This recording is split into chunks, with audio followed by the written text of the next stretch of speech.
Привет, меня зовут Мурат Гедугов, я являюсь сотрудником организации Алашара и по совместительству мастером ножевого дела. Мое хобби – изготовление ножей.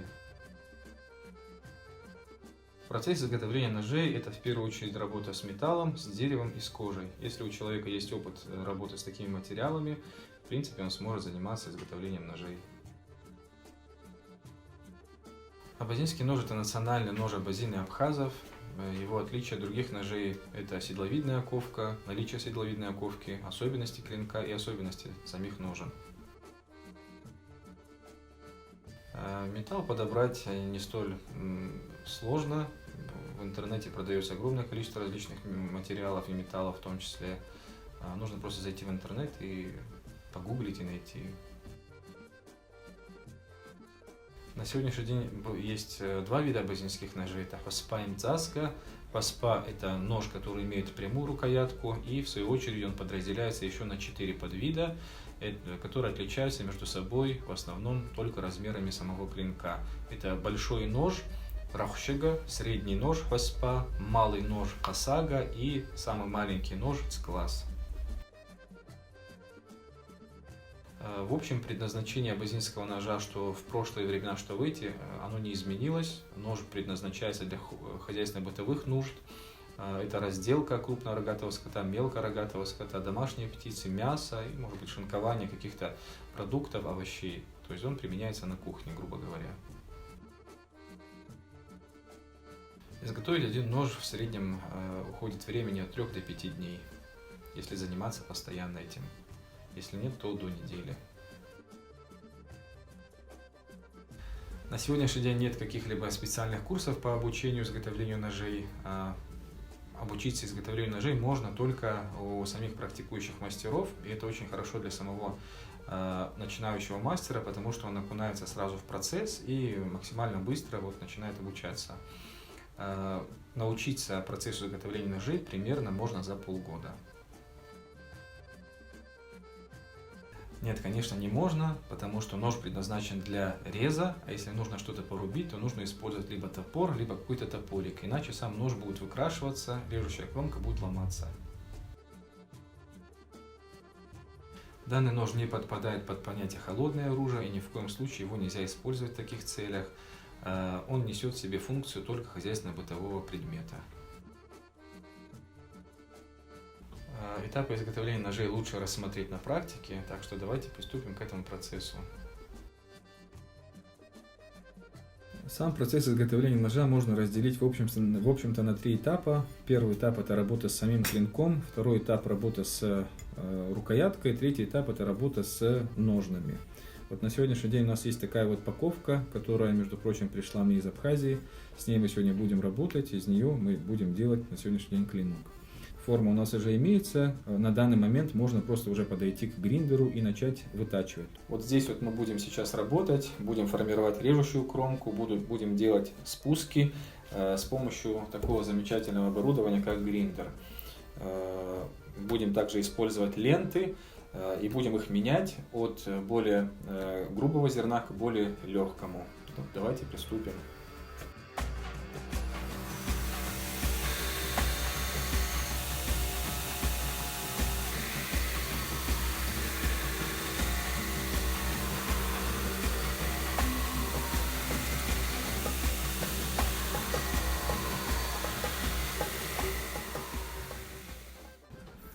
Практически наш клинок, можно сказать, готов.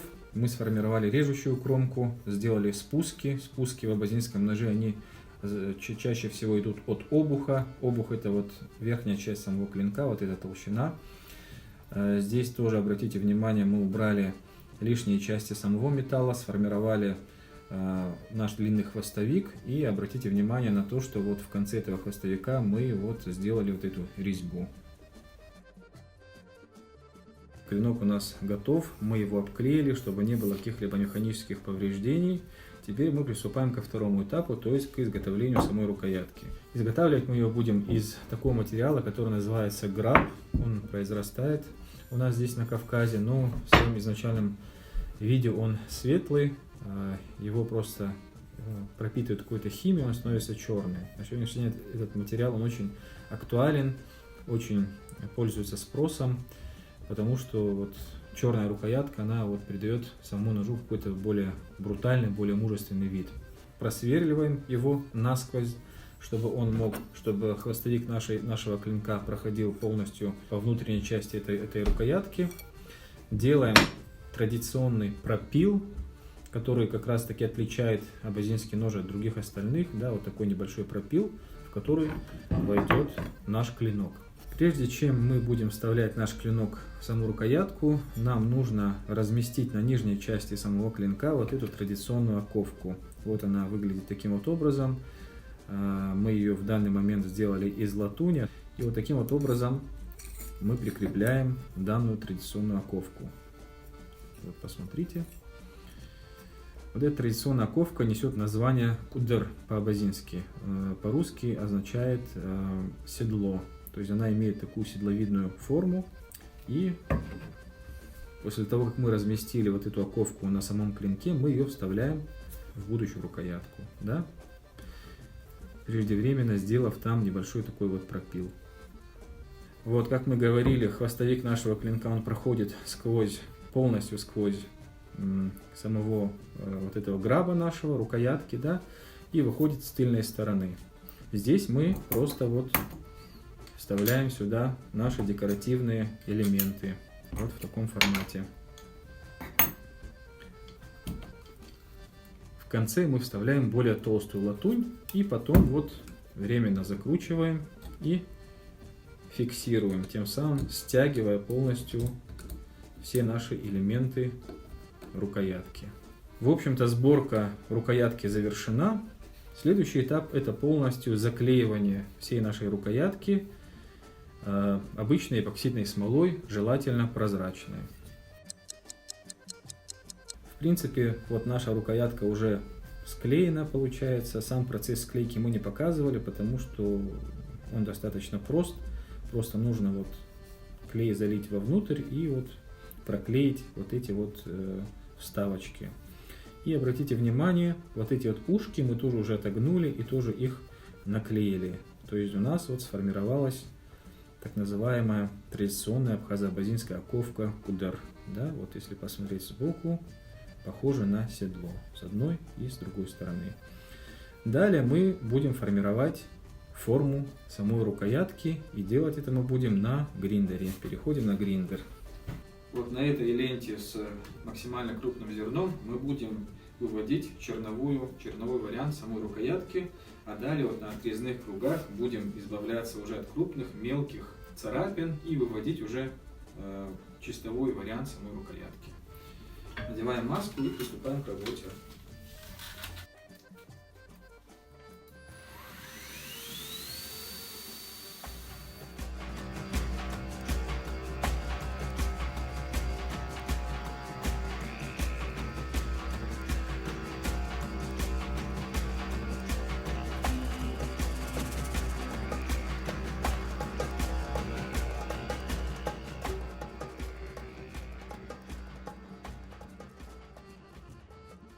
В общем, можно сказать, что наш нож уже готов.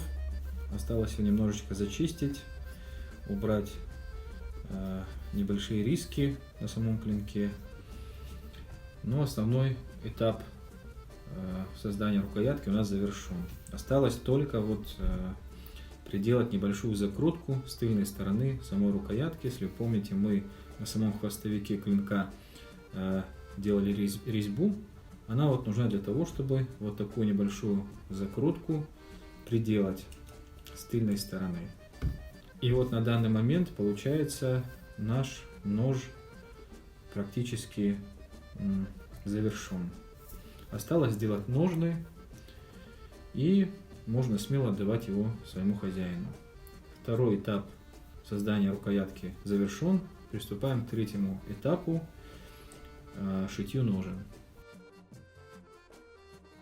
Сейчас мы приступаем к шитью ножен для абазинского ножа. Традиционные ножны под абазинский нож, они состоят из двух элементов. Первый элемент — это деревянный вкладыш, второй элемент — это кожа. На данный момент мы будем сейчас делать деревянный вкладыш.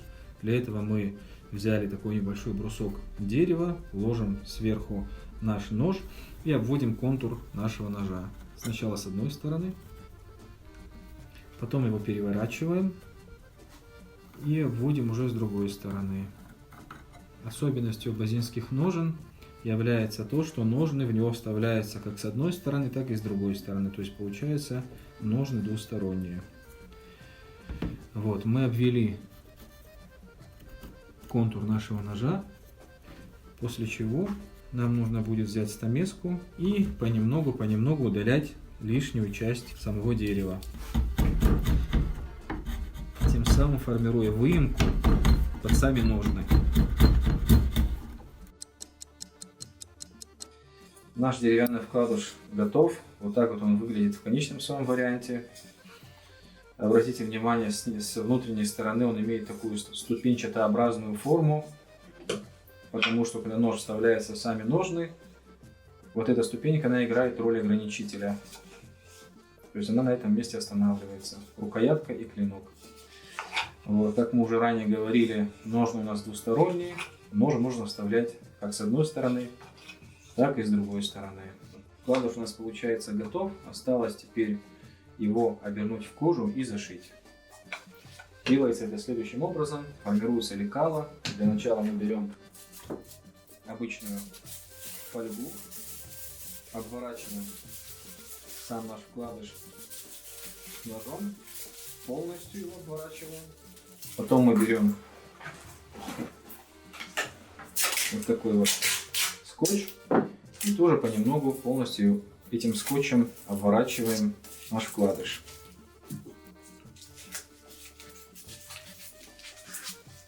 Вот, мы полностью обернули наши ножны вместе с ножом, сделали такое лекало. Теперь нам нужно будет всю эту конструкцию разрезать. Просто-напросто срезаем мы данную фольгу, обвернутую скотчем. Снимаем этот слой, и у нас формируются вот такие вот лекала. Лекала, по которому мы сейчас будем вырезать часть кожи. Обрисовываем наши лекала. Обратите внимание, что здесь снизу нужно оставить еще небольшой участок кожи. Я объясню, что это такое после того, как ножны будут готовы.